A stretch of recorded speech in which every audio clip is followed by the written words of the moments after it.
Have you ever stopped to think about what happens to a place when the fear that inhabited it dies, when the fire goes out and silence begins to breathe? After the Balrog fell into the depths of Moria, many believed that evil had been vanquished. But the truth is that evil never disappears, it merely changes form. What remained in the shadows of the ancient dwarf kingdom was not destruction, it was emptiness. An emptiness that listens, observes, and somehow still lives. Gimli, heir to Durin's blood, would be the first to feel this calling. While Legolas saw the world as light and harmony, Gimli carried the weight of the stones and voices of the past.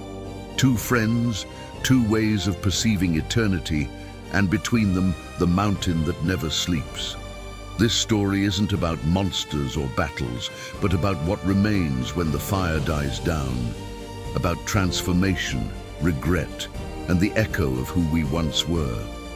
The silence of Moria is deeper than it seems, and sometimes those who listen discover truths the world tried to bury. Now, before we embark on this journey, tell me in the comments where you're watching from and what time it is there. I like to imagine this network of travelers connected by the same curiosity that drove Gimli and Legolas. And if this introduction has already made you feel that there's something hidden beneath the rocks of Middle-earth, go ahead and subscribe to the channel. Leave a like too, not out of habit, but to continue digging with me for the secrets that time has tried to hide. Have you ever stopped to think what happens to a place when the fear that inhabited it finally dies? When the fire that defined it goes out and silence takes the place of what once screamed power? That's how the echo after the fire begins. When the roar of the Balrog dissolves into the depths of Khazad-dûm and the heart of Moria, which once pulsed with hammers and dwarven chants, plunges into an almost sacred stillness. The battle between Gandalf and the Balrog was not merely a duel between light and darkness. It was the meeting of two times, the collision between what was and what will never return. The old world, with its gods and demons, fought its last battle there before finally falling silent.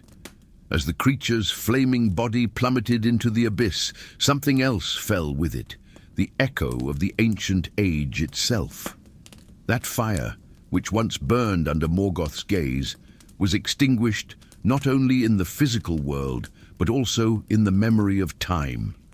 For a brief instant, even the rocks seemed to hold their breath. It was as if the entire mountain felt the absence of something that, even though terrible, gave meaning to its existence. And when the terror was gone, what remained was not peace. It was an emptiness that seemed to observe. The great galleries of Moria, once shaped by Durin's ambition and pride, had become a temple without prayers. The flames of the forges had died out, and the smoke that once rose to the stone halls had given way to a cold, still, almost spiritual mist. On the walls, ancient inscriptions mingled with the soot of time, as if the past itself had tried to record its last confession before disappearing.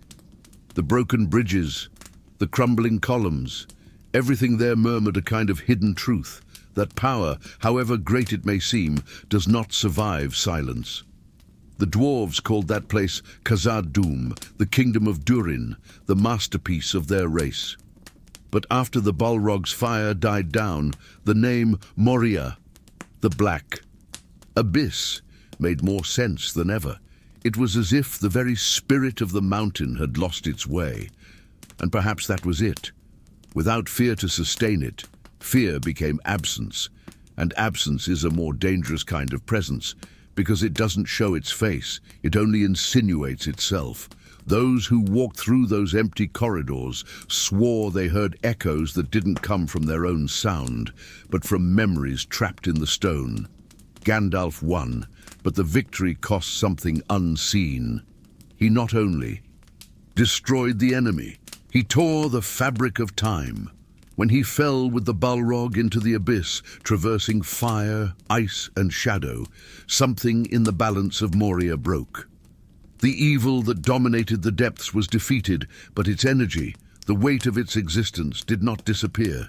It diluted, seeped into the rocks, the cracks, the deserted halls, like a living scar. That ancient force, which shaped even the air, still vibrated, silent, almost imperceptible, like a musical note sustained long after. The sound fades. The orcs and the creatures that lived there began to flee. Without the reign of terror, they lost their way. Moria became a labyrinth of echoes and shadows, a space where the past seemed to breathe. There was no longer a ruler, no flame, no purpose, only the weight of what was. And it is in this instant, in this space between destruction and oblivion, that the mountain reveals itself not as stone, but as a witness. Each fissure, each grotto, each fragment of ore holds a trace of the history that unfolded there. When fear dies, what remains is the memory of it, and the memory is more persistent than fire itself. Therefore, even after the fall of the Balrog, Moria found no rest. The absence of the monster brought no relief, only a heavy, almost human silence. The ancient halls vibrated with a mute melody, a kind of mineral pain that traversed ages. It was the mourning of a place that had lived too much, that had seen heroes, kings and demons pass through its tunnels, only to realize that all in the end are devoured by their own ambition to remain. The winds that sweep through Nebelgebirge, the ancient kingdom of the Misty Mountains, still carry that sound. At night, when the cold descends and the world seems to stand still, some swear they hear hammers in the distance, not those of living blacksmiths, but the echoes of those who once believed that work would conquer time. And perhaps that is the true mystery of Moria. It is not merely ruin, it is consciousness. A petrified reflection of the dwarves' will, a memory that refuses to be forgotten. The defeat of the Balrog did not liberate the mountain, it merely awakened it. And what awakens after centuries of fear is not peace, it is memory. A memory that observes, waits and whispers. Because deep down, even the stones feel longing. Now I want to delve even deeper into this subject. When Gandalf stood before the Balrog on the broken bridges of Khazad-dûm, the world held its breath. That instant was not merely a confrontation between two opposing forces, it was the reunion of ages long forgotten. The ancient fire, which had risen from the depths of the first chaos, faced the light of a wisdom born from the very breath of the valor. The air vibrated as if the universe recognized the gravity of that moment. The creature, enveloped in black flames and living smoke, seemed to carry the weight of corrupted creation, a direct echo of Morgoth's rebellion. Its steps made the stones tremble, and its roar was like the sound of 1,000 forges exploding at once. But the wizard did not retreat. With his staff raised and his white sword in hand, he represented something greater than his own existence. He was the guardian of the border between the world of the living and the ruins of the past. Durin's bridge cracked beneath the Balrog's feet, and the abyss below exhaled a cold grey smoke made of centuries of oblivion. Fire and shadow clashed in a sound that did not belong to Middle-earth. It was a primordial thunder, a reminder of the original chaos. When Gandalf uttered the words, "You shall not pass," it was not merely an order. It was a decree, a sentence pronounced against fear itself. In that instant, he was no longer the old wanderer, the friend of hobbits, or the wise man of long journeys. He was the echo of the power that still held the balance of the world. The impact between the two shattered the silence of the mountain. With each blow, flames curved and sparks danced in the air. As if the fire were trying to resist its own end, the bridge gave way, and the Balrog, in a fury, fell into the abyss, dragging Gandalf with it. The cry that echoed was not merely of the fall, it was the sound of an era unraveling. Down below, in the bowels of the mountain, time seemed to lose its meaning. The Balrog's fire illuminated long-forgotten caverns, and the wizard's staff shone like a fragment of moonlight in the heart of darkness. As they descended, enveloped in dust and flames, the world above remained oblivious. No one saw, but in the depths, two forces danced the final act of a cosmic drama. The Balrog, a creature born before the sun and moon, was the remnant of creation, a spirit that had chosen the fire of destruction instead of the light of order. Gandalf, on the other hand, was the reflection of resistance, the messenger of hope, who still believed that even in the abyss there was meaning.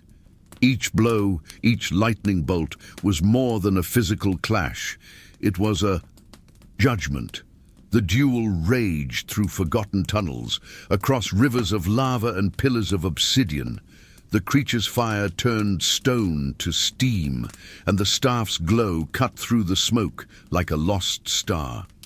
When they finally reached the snowy peaks of Celebdil, the flames met the ice.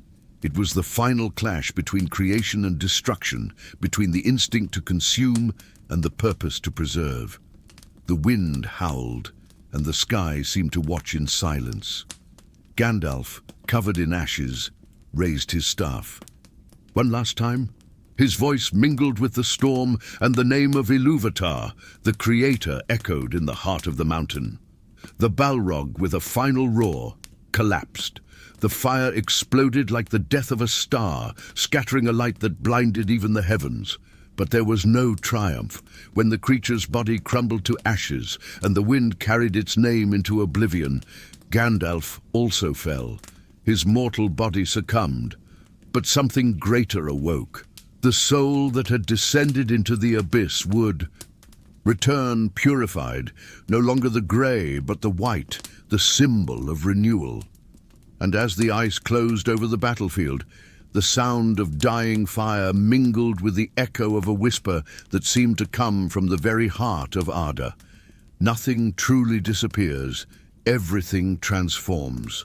For the dwarves, what happened on that mountain was not merely a victory, it was an omen.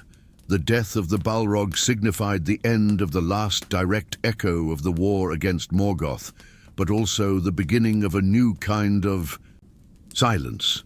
The physical evil was gone, but the spiritual weight remained, as if Moria had absorbed the essence of what it had witnessed. Those halls were now more than ruins, they were witnesses. With each drop of water that fell from the rocks, it seemed the mountain wept for something it didn't even fully understand. And perhaps that is the hidden truth about every battle. When two such ancient forces collide, the impact does not end with the final blow. It spreads like invisible waves that traverse history and shape everything around them. Moria was never the same again, and neither Gandalf nor the dwarves nor Middle-earth itself remained untouched. That was more than the end of a monster, it was the judgment of creation itself. The Balrog's fire died out, but its symbol remained alive in the shadows, a reminder that all light must pierce the darkness to exist. The echoes of that struggle still vibrate in the stones, and some say that on certain nights the distant sound of hammers and thunder is not the work of nature, but the remnant of that eternal confrontation between the fire that destroys and the light that insists on being reborn. Now I want to delve even deeper into this subject. When the Balrog's body plummeted from the heights of Celebdil, the fire that for millennia had illuminated the bowels of Khazad-dûm began to die out. The creature known as Durin's Bane was the last remnant of an age forged in destruction, and its fall brought not only silence, it brought an open wound to the mountain itself. The sound of its death echoed through the stone halls like subterranean thunder, and for a brief instant, the heart of the world seemed to stop. The ancient flame, which once burned under Morgoth's will, vanished, and with it the dark balance that held those depths in order was extinguished. For paradoxical as it may seem, fear also organizes. It imposes limits, creates boundaries, defines the nature of those who serve it. And when fear dies, what takes its place? In the days following the fall of the Balrog, Moria plunged into a state of near-living chaos. The orcs, who for centuries had lived under the burning shadow of that power, began to wander the tunnels aimlessly. Many fled eastward toward the grey mountains. Others, unable to accept the absence of a master, turned against one another.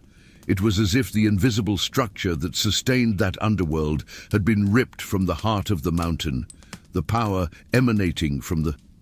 Balrog was not merely physical, it was psychological, spiritual. It shaped the behavior of those who survived there, and its absence opened a vacuum of meaning. The darkness, without an owner, lost its form. The Balrog's fire was not limited to the flames that engulfed it. It represented an archetypal force, rage, ambition, the instinct to dominate. And these flames, even extinguished, left deep scars on the rocks. In certain parts of the caves, the heat persisted, as if the very soil still recalled the presence of something divine and impure. But what remained was more dangerous than the monster itself, the void. A heavy, dense silence full of questions. Without the control of terror, evil fragments dissolves into small seeds that germinate into unpredictable forms.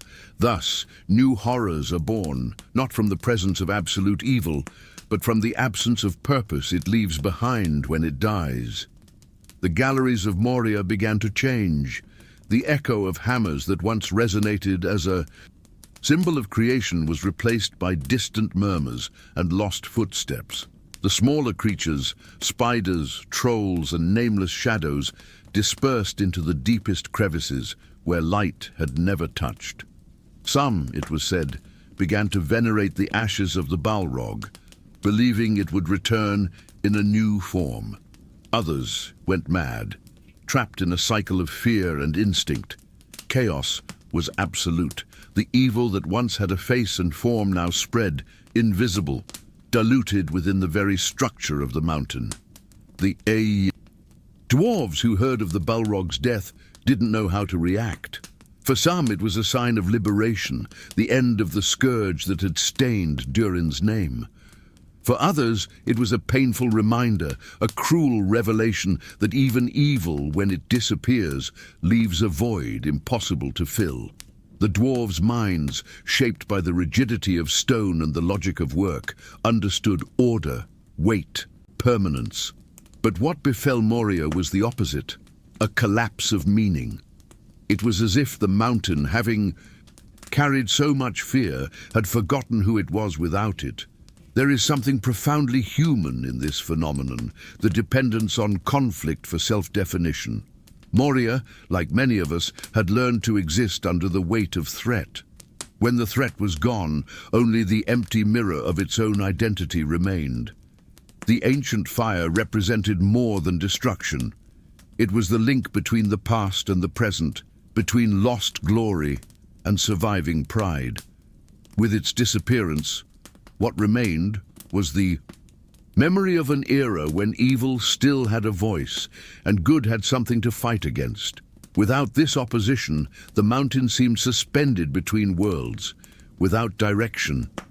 In the most ancient abysses, they say the walls began to breathe again. A low, almost imperceptible sound spread through the cracks, not the roar of fire, but a slow, organic pulse, as if the mountain's own heart were still trying to comprehend what it had lost. Some travelers who passed nearby swore they felt a vibration beneath their feet, a tremor caused not by wind or stone, but by memory. It is as if Moria were alive, trying to reconfigure itself after the death of its own fear. This is the true consequence of the end of the ancient fire, the birth of the awareness of absence, and this absence is more dangerous than any flame.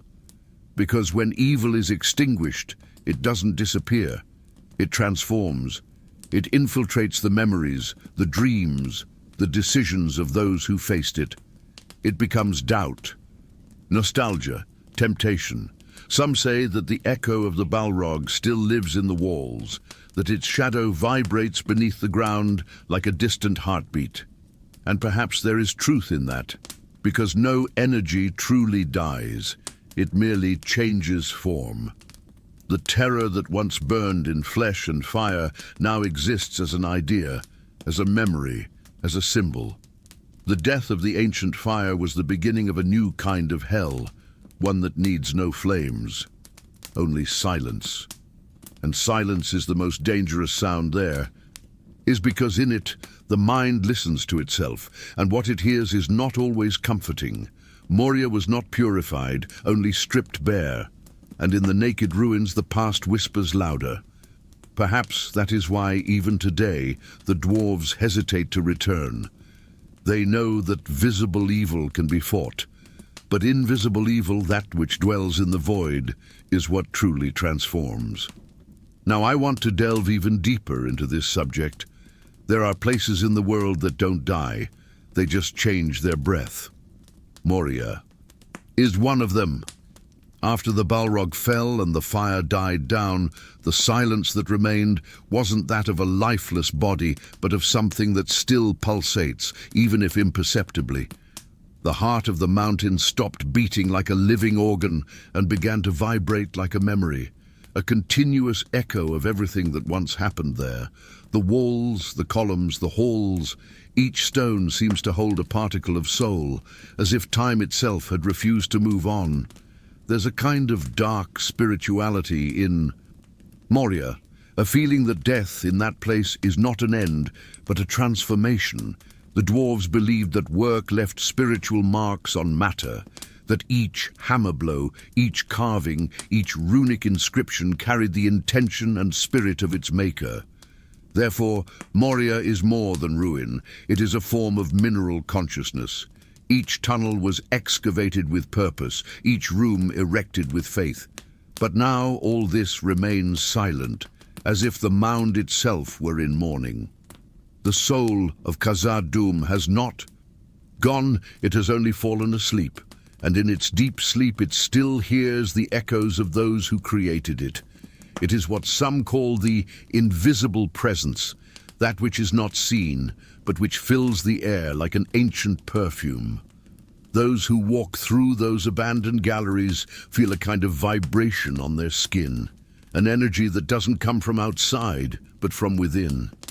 The sound of footsteps is not just an echo, it's a dialogue. Each beat against the ground awakens memories in the stones, as if the soil itself recognized the visitor. It's a silent communication between what lives and what has already lived, a hidden truth that few can understand. Moria died, but she didn't die. She simply entered another form of existence.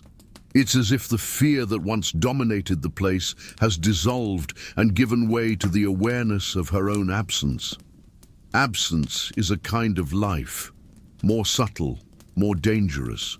When physical terror disappears, the emotional spectre is born, the one that doesn't scream, but observes.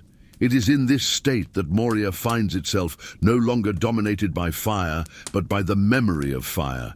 Fear has given way to longing, and longing, when it refuses to die, becomes spirit. That is why some say that the mountain breathes. The air there is denser, almost melancholic, as if it carried the weight of all the secrets that the stone has revealed. This is not just dwarfish superstition. It is a real sensation, an almost psychological impact that affects anyone who dares to cross those doors. Ancient texts speak of places that retain memories, but Moria is different. It feels them. It's not a passive remembrance. It's an active, living memory, reacting to the silence.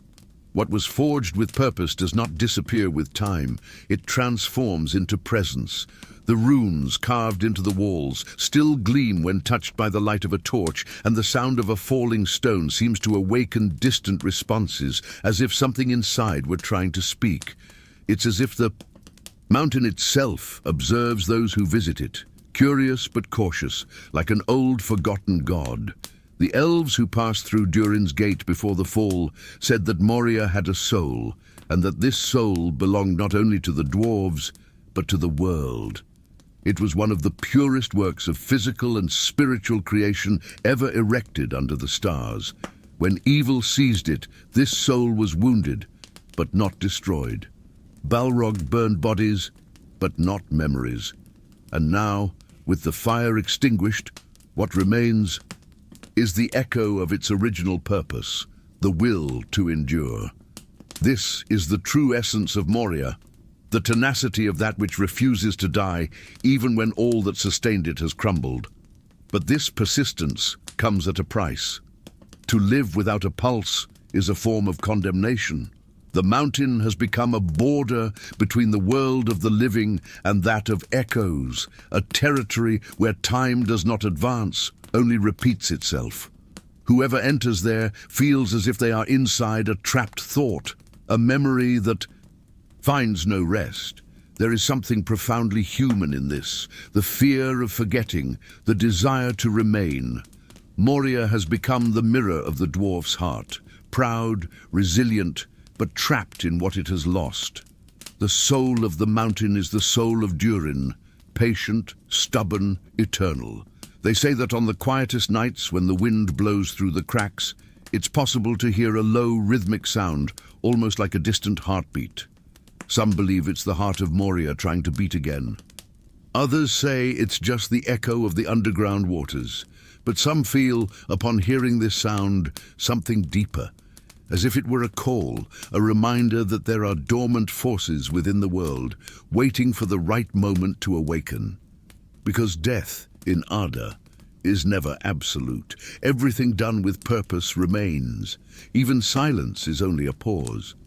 And perhaps this is the most subtle lesson hidden within the stones of Khazad-dûm.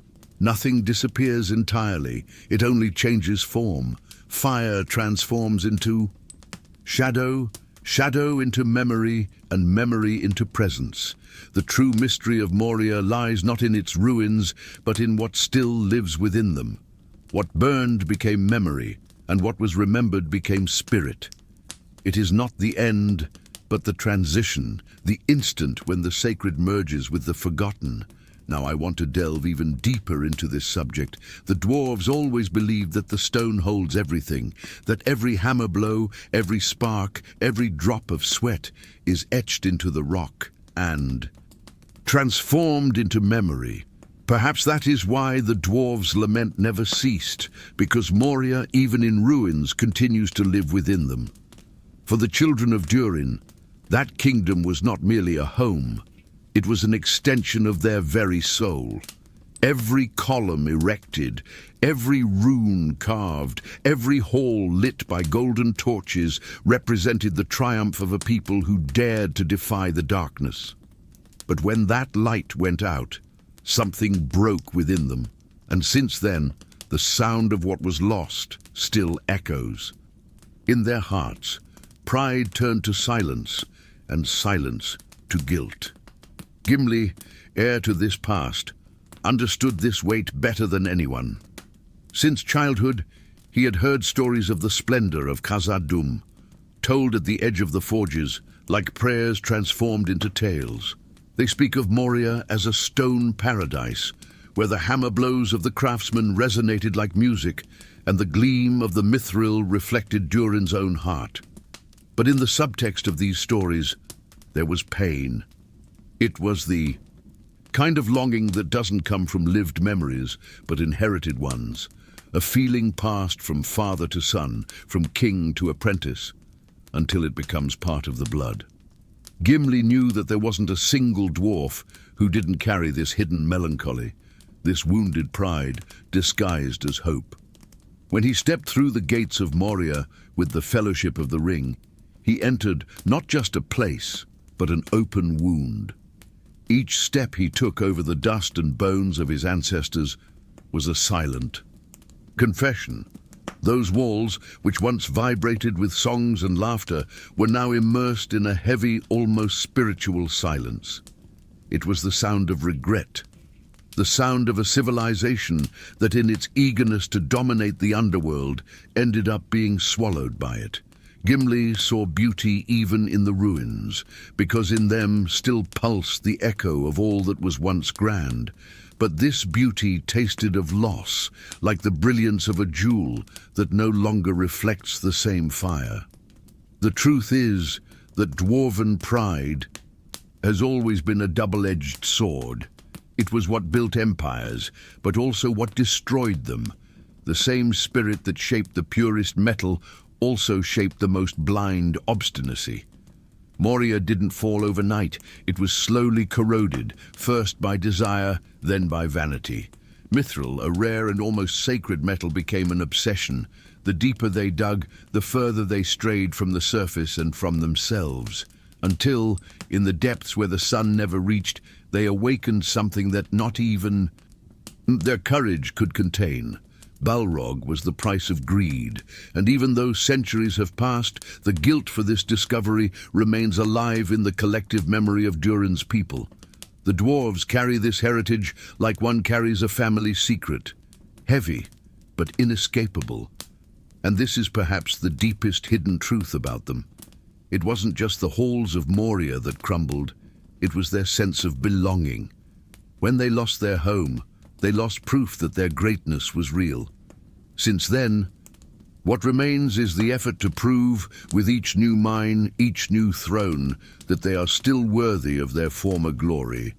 It's a silent cycle of reconstruction and melancholy. The dwarven mentality is forged in this paradox, that of a people who look forward but walk backward, always with their eyes turned to the past. In Erebor, in the Iron Mountains, or in the halls of Ered Luin, the name Moria is still pronounced with reverence and sorrow. It is a word that vibrates between pride and curse. The dwarves toast the memory of Durin, but deep down they know they also toast the loss. Some say that on nights when the wind blows from the misty mountains, the sound heard is not that of the air currents, but the weeping of the stones. An ancient, profound lament that speaks not only of destruction, but of love, for everything built with true love leaves a mark. Gimli, gazing upon the ruins of his people, felt not only sadness. He felt responsibility. He understood that the true weight of Durin's legacy lay not in restoring what was destroyed, but in understanding why it was destroyed. This is the silent journey that every descendant of great kings must undertake, the journey of acceptance. Pride must learn to coexist with loss, and longing must transform into wisdom.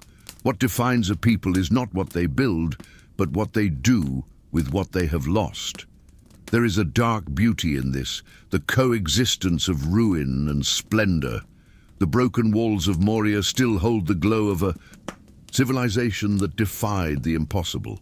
Each crack is a reminder that even greatness needs humility to survive, and it is this contrast between what is gone and what remains that keeps the inner flame of the dwarves alive. They are a people who sing their tragedies like hymns, who transform the weight of memory into fuel to continue digging, not for gold, but for meaning. For them, Moria became more than a loss. It became a mirror, a reflection of everything that defines them: strength, pride, stubbornness, and hope.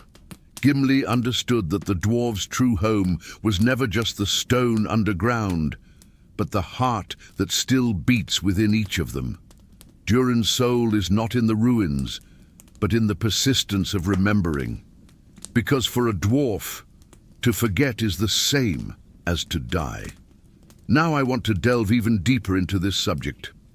Decades had passed since the fall of the Balrog and the last war that shook the halls of Khazad-dûm. But among the dwarves, the name Moria still burned like a forgotten ember. There were those who said the mountain was dead, empty, purified by fire. But there were also those who dreamed of its return, of the sound of hammers echoing once more beneath the vaults, of the light of the forges reflecting on the golden mithril columns.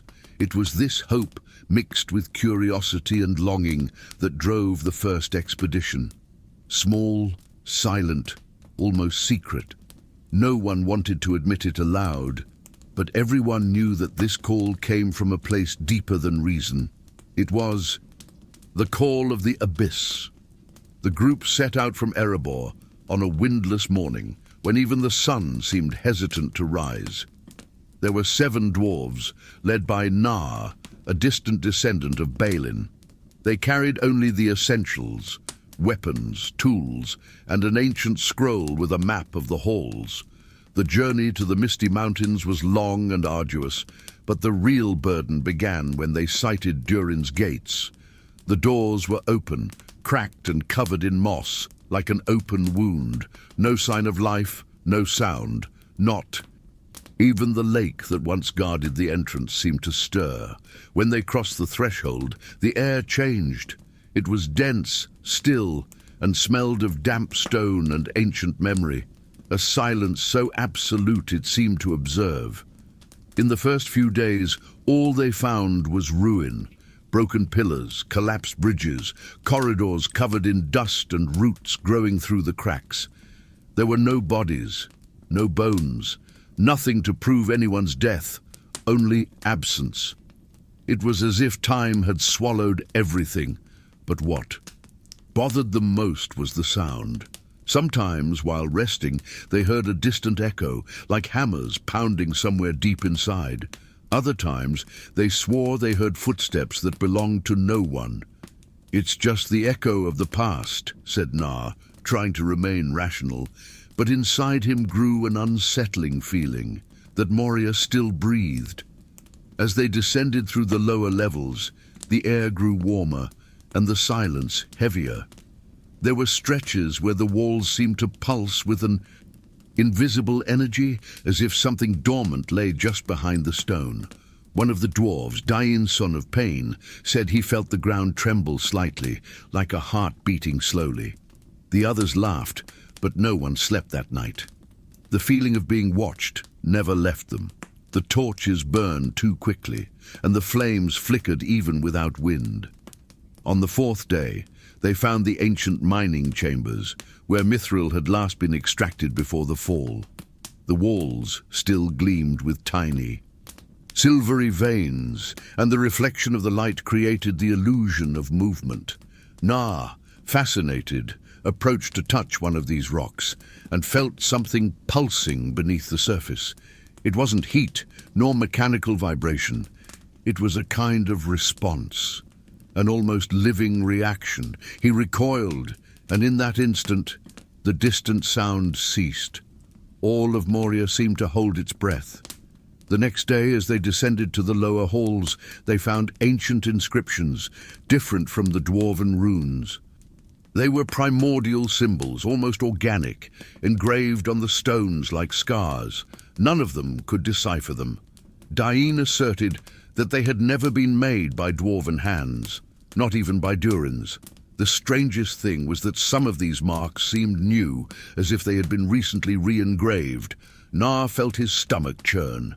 It made no sense. The absence of life was total, but someone, or something, still left traces. During their exploration, they began to hear increasingly deep sounds emanating from the oldest tunnels. It wasn't the noise of machines nor the clanking of chains. It was a deep, continuous sound, like long, slow breaths. The dwarves, men accustomed to the underground, began to fear the silence itself. Something was watching them. Of that they were certain. The abyss was not empty. It was conscious. The sensation was the same as standing before something immensely ancient, predating the very concept of time. The kind of presence that the Balrog's fire never dared to disturb. One night, while camping in the ruins of the ancient hall of Balin, a tremor ran through the ground. The torches all went out at once, and for a few seconds they saw a faint, reddish light shining in the cracks of the rock, as if something down below were opening its eyes. Nar, overcome with dread and fascination, later described this light as a faceless gaze, a gaze that did not belong to the world of the living. He understood at that moment that the mountain was not dead. It was awakening, The expedition ended there. Of the 7, only 3 returned to Erebor. None of them spoke openly about what they had seen. The official report stated only that Moria was inaccessible and unstable. But among the dwarven elders, the story was whispered. The fire may have died, but what lay beneath it still lived. Some called it the primordial shadow, others the pulse of ardor itself. Whatever it was beyond mortal comprehension. Since then, no one else has tried to return.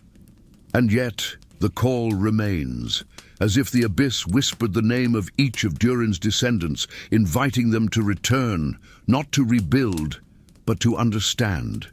Because something in Moria seems unwilling to accept oblivion. Something there wants to be remembered, or perhaps wants to remind everyone of what has been forgotten. Now, I want to delve even deeper into this subject. There are sounds that shouldn't exist, noises that belong neither to the world of the living nor to the world of the dead, but to something in between. In the deepest levels of Moria, even below the mithril mines, the dwarves of the first expedition began to perceive a constant murmur, a vibration that didn't behave like an echo. It was more like a response. When they stamped their feet on the ground, the sound returned, but not at the same frequency. It was as if the ground itself breathed. The dwarves, masters at distinguishing the sound of stones, knew how to identify a collapse, a vein of metal, a natural echo. But this was different. It was alive. The ancient runes spoke of the Nameless Ones. The Nameless Ones, beings who lived beneath creation, creatures that existed even before the Song of the Ainur, when the world was still chaos and indistinct form. Many believed they were merely metaphors of ancient superstition, stories the elders told to keep the young from digging too deep. But legends always spring from something real, and what Nar and his companions heard in the bowels of the mountain was beyond anything any dwarf, elf or man had ever recorded. It was a deep, pulsating sound that seemed to come from all sides at once. Sometimes it resembled the chorus of distant voices, at other times the sigh of something gigantic sleeping. And the deeper they went, the heavier the air became, saturated with an invisible presence.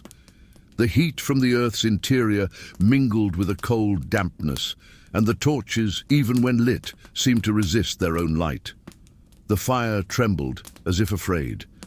And it's curious to think that the fire, a symbol of life, strength and power, seemed to recognize that there was something older than itself there.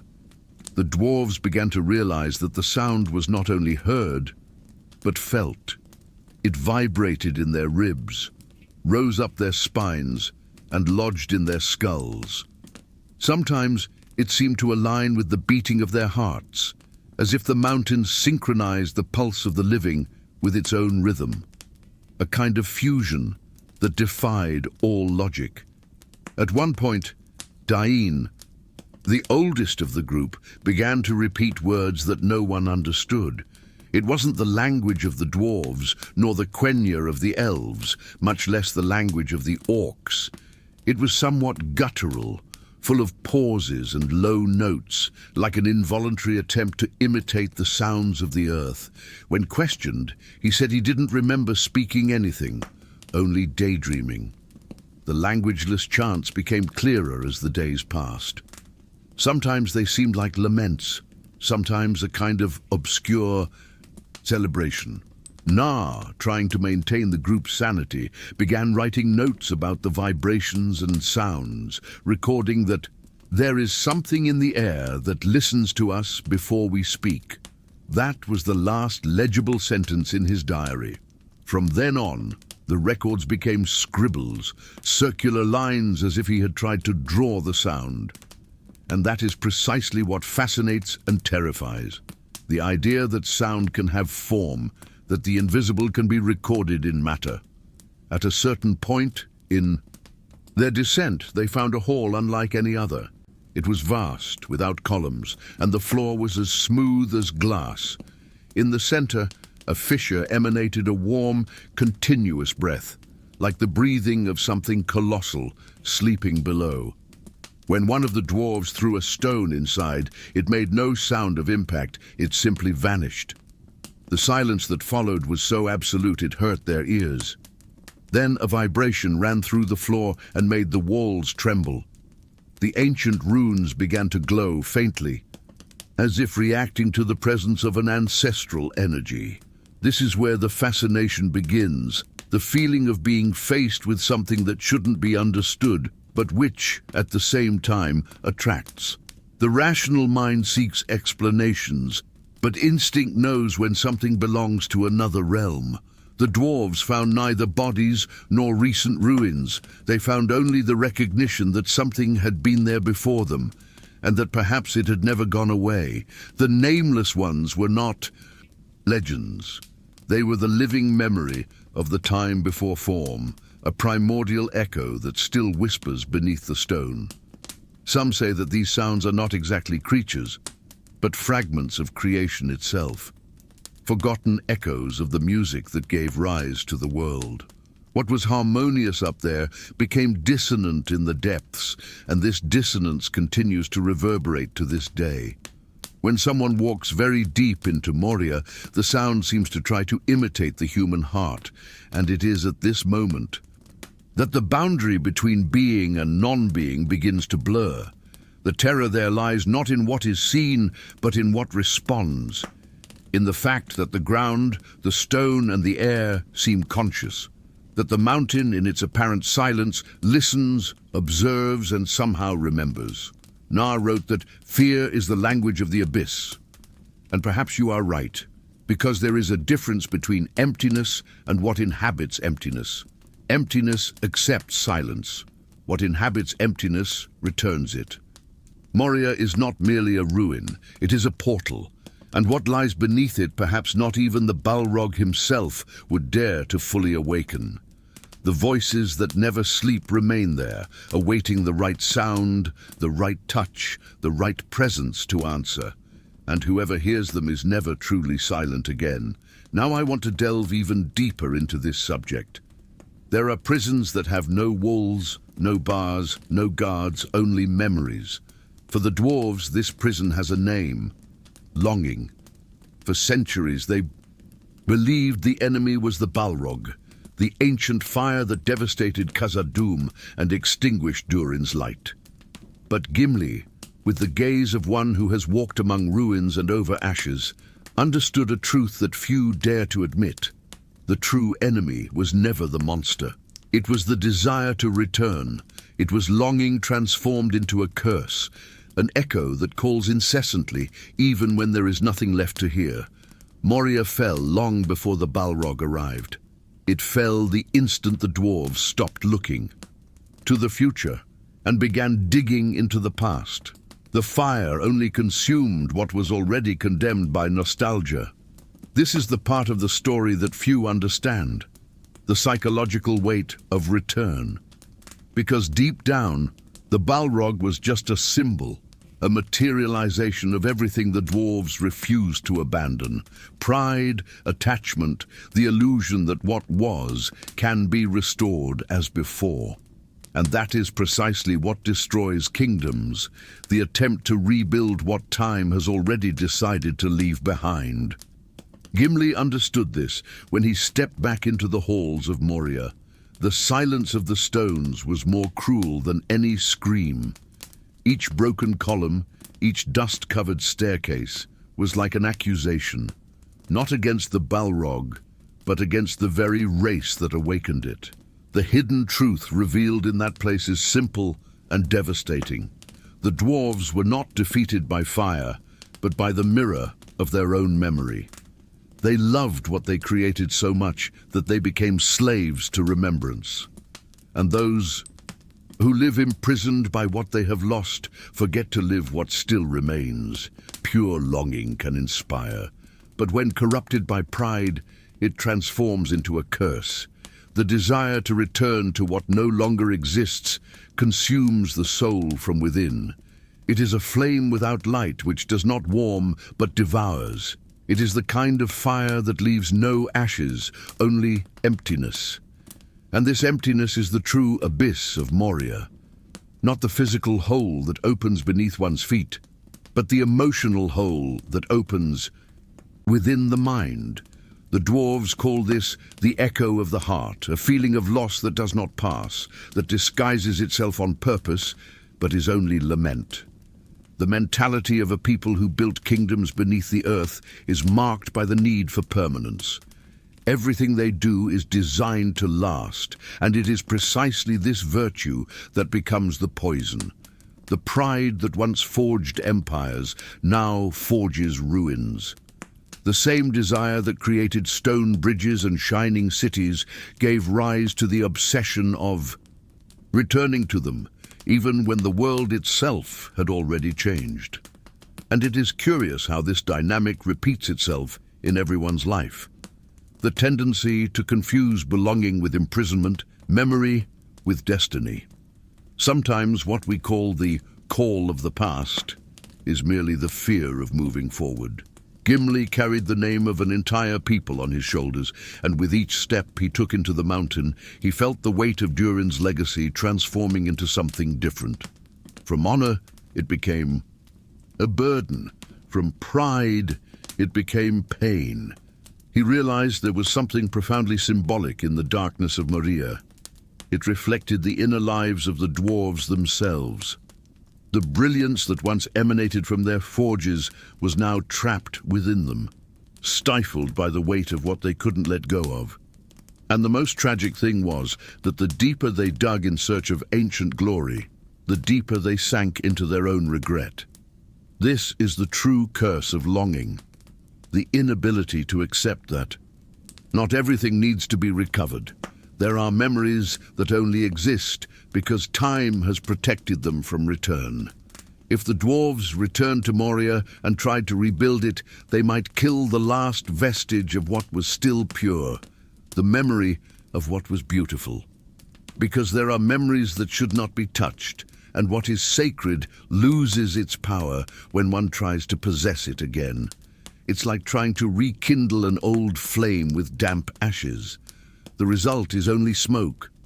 Gimli understood that what had destroyed his people was not the Balrog's fire, but the inner fire that never went out, the longing that refuses to die. He realized that the greatest battle was not against the external shadows, but against those that lived within the heart of each dwarf, those that whispered promises of return, that said glory could be regained, that the past could be repaired. But the past cannot be repaired. It must be understood. And this understanding is the first step in transformation. The impact of this revelation changes everything. Gimli no longer looks at the ruins with the eyes of a builder, but with those of a guardian. He realizes that there is beauty even in what cannot be restored. That ruin is just another form of permanence. Moria, with its shadows and scars, remains alive, not as a home, but as a reminder of what happens when pride becomes stubbornness. And it is this awareness that liberates him. He understands that the true act of courage is not to return, but to let go. Among the silent rocks, Gimli realizes that Moria is not cursed. What is cursed are the hearts that have not learned to forget. Because longing is the most dangerous echo. The more you try to silence it, the more it grows. It is not the fire that destroys. It is the memory that does not cease. And when that memory transforms into identity, the past ceases to be history and becomes a prison. Now I want to delve even deeper into this subject. When Gimli left Moria, he took no gold, jewels, or relics with him. He took something rarer. Understanding. He had seen what pride can do to a civilization and understood that the true value of a people lies not in what they build, but in what they learn after their fall. Therefore, when he arrived at the glittering caves of Aglarond in the lands of Rohan, something within him awakened. That place was not merely beautiful, it was alive. The stones were not dead, waiting to be shaped. They seemed to converse, to breathe, to respond. And for the First time, Gimli did not want to dig to dominate. He wanted to listen. The glittering caves were unlike anything the dwarves had ever known. Light reflected off thousands of crystals, creating a spectacle that shifted as the observer moved. There was no gold there, no mithril, no metal that could enrich a kingdom, and perhaps that was why the place was so pure. It was as if the earth itself said, "Here, nothing is taken, everything is contemplated." And Gimli understood. The hammer that had once symbolized power and conquest would now be a symbol of creation and harmony. The sound of the new hammers in Aglarond was not the sound of ambition, but of healing. Gimli's journey to that point was marked by loss, guilt, and silence. But it was there, before the raw beauty of the caves, that he found the redemption he didn't even know he was seeking. He understood that the stone is not an enemy, but a mirror. It reveals what lies within whoever touches it. And when the heart is at peace, the stone becomes music. It was as if Moria had been the cry of the mountain, and Aglarond its whisper. The echo of the past finally found an answer in the present. This was Gimli's most profound transformation, to stop fighting against what he could not change and to learn to coexist with what had always been there. The friendship between Gimli and Legolas also blossomed in that setting. Two peoples who once regarded each other with distrust, dwarves and elves, now walked side by side among the natural columns of the caves. Legolas saw beauty where Gimli saw structure, and Gimli saw purpose where Legolas saw lightness. This exchange became a living metaphor for something greater, the reconciliation between ages. The past of wars and mistrust gave way to a new mentality, where harmony was not the opposite of force, but its highest result. It was proof that even in Middle-earth, marked by tragedies and exiles, there was still room for understanding. While the dwarves of Aglarond built their halls, Gimli taught them to work with patience. It wasn't about extracting, but revealing. The stones didn't need to be conquered, it was enough to listen to them. This philosophy spread among the artisans, changing the way they viewed their craft. Creation became a form of silent prayer. The sound of the hammers became rhythmic, almost like a chant, and many said that if one closed their eyes, they could swear they heard the heart of the mountain beating in response. It was as if the earth recognized this new rhythm and blessed it. Gimli's spiritual transformation inspired not only his people, but all who heard his story.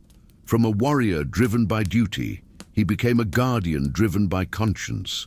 No longer the dwarf seeking to reclaim lost glories, but one who learned from the scars left by defeats. The mindset that guided him now was different: to understand instead of conquer, to restore instead of repeat. This inner shift is what separates those who merely survive from those who are reborn. Gimli had discovered the hidden truth that many ignore, the power to transform one's own perspective. The glittering caves, under his leadership, became more than a colony.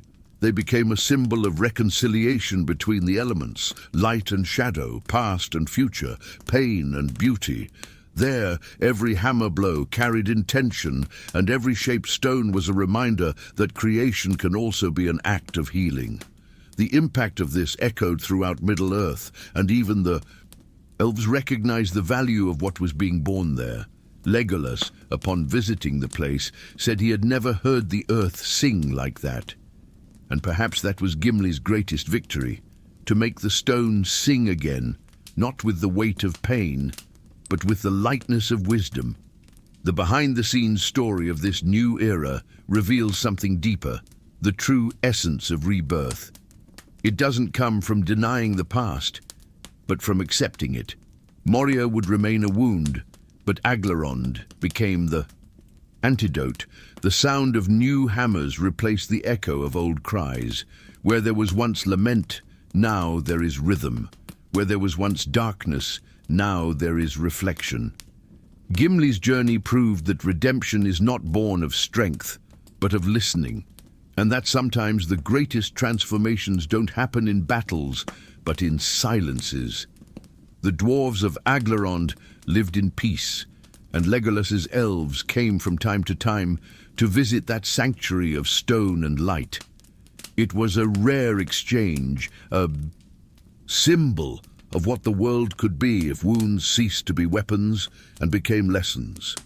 The ancients called Gimli the Restorer, not for rebuilding kingdoms, but for having rebuilt the very meaning of dwarven existence.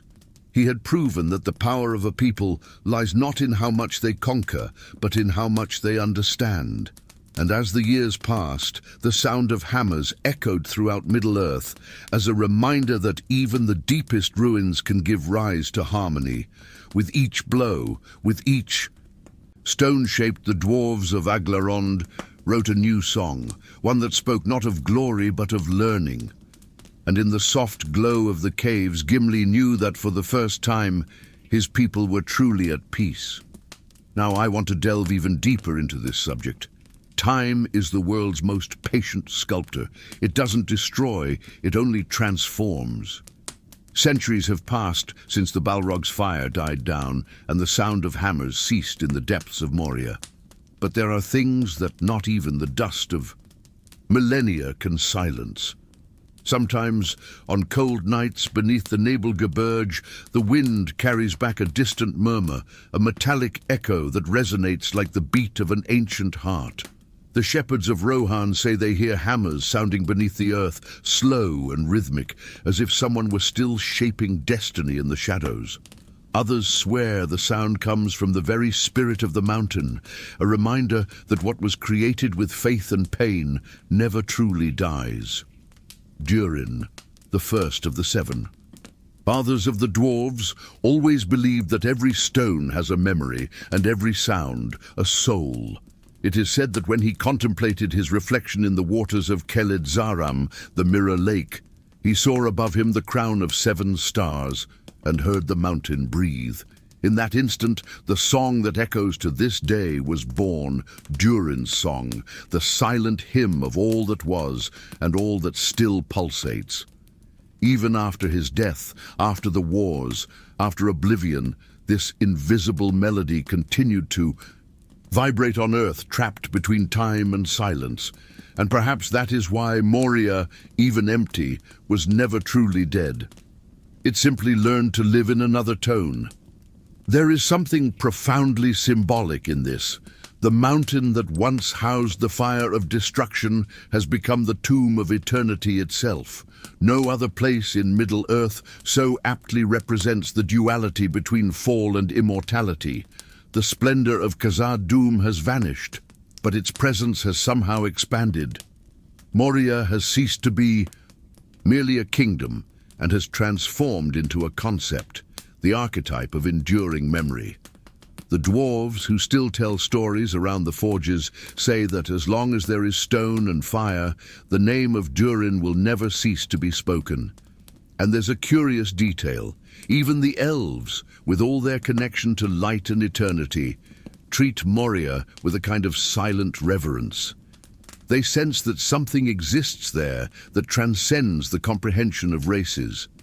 An ancient power, made of memory and waiting, the echo of voices, the imaginary clinking of hammers, the breath of wind in forgotten passages.